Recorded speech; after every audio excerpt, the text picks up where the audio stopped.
Mas Damar. Aku ki arep takok. Maksudnya rakyat jelata ki apa to, Mas?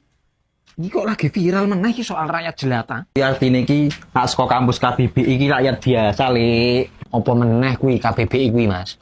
KBBI kuwi Kamus Besar Bahasa Indonesia, Le. Oh, ngono. Lah iki kok netizen nih do protes sih. Mergane ning apa, Mas Damar? Oh, kuwi mergani. Mergane kuwi pejabat, Le.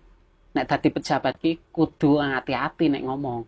Kaya Pak Desik tau ngendika ke lho. Kanjeng Nabi ngendika fal yakul khairon aw liyasmut.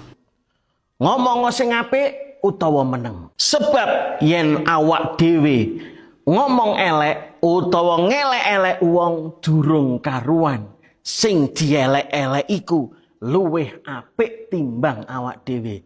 Ngerti yo, inna akramakum indallahi atqakum. Wong sing paling mulya ing ngarsane Gusti Allah yaiku wong sing paling takwa. Dudu sing paling sugih, dudu sing paling pangkat, dudu sing paling nasab. Awak dhewe kudu ngati-ati, mulutmu harimaumu.